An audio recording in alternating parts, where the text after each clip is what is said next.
Shalom, perkenalkan nama saya Jordan Retorandang, mahasiswa Universitas Negeri Manado, jurusan Teknik Mesin, Fakultas Teknik.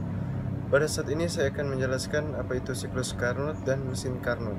Siklus Carnot adalah sebuah siklus reversible yang pertama kali dikemukakan oleh Sadi Carnot pada tahun 1824, seorang insinyur Prancis. Mesin teoritis yang menggunakan siklus Carnot disebut dengan mesin Calor Carnot. Siklus Carnot yang dibalik dinamakan dengan siklus Carnot terbalik, dan mesin yang menggunakan siklus Carnot terbalik tersebut disebut dengan mesin regenerasi Carnot. Siklus Carnot adalah proses termodinamik yang dialami oleh saat kerja pada mesin Carnot.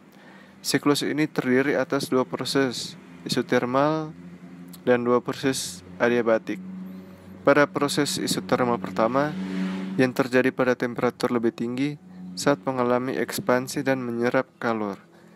Proses isotermal kedua, yang terjadi pada temperatur rendah saat mengalami kompresi dan melepas kalor.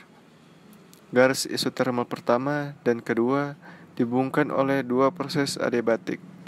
Adiabatik pertama saat mengalami ekspansi, sedangkan adiabatik kedua saat mengalami kompresi.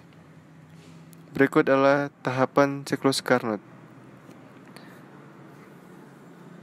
Ekspansi isotermal reversible, di mana material menyerap kalor Q1 dari reservoir kalor pada temperatur atau T1 dan sistem melakukan kerja.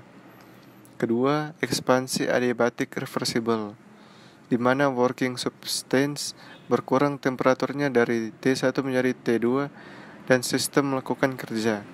Yang ketiga, kompresi isotermal reversible, di mana working substance melepaskan kalor Q2 ke reservoir dingin dengan temperatur T2 dan kerja dikenakan terhadap sistem.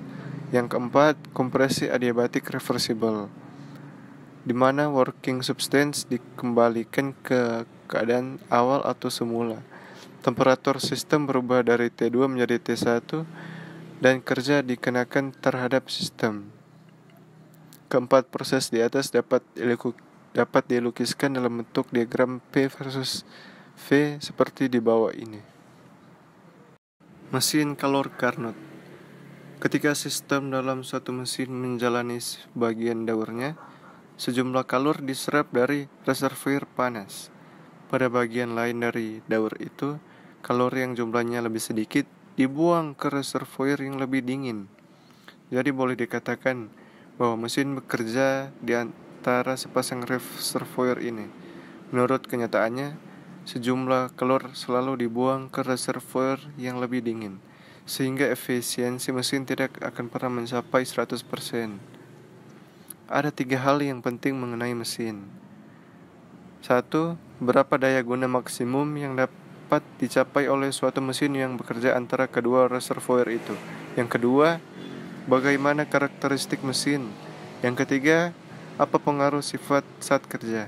Untuk menjawab pertanyaan ini, Nicolai Leonard Sadi Carnot adalah seorang insinyur ulung bangsa Prancis memikirkan sebuah siklus ideal yang sekarang terkenal dengan siklus Carnot.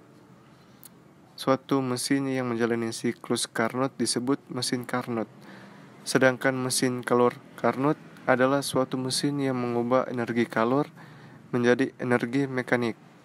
Karena keempat proses dari siklus tersebut reversible, maka siklus Carnot adalah siklus reversible.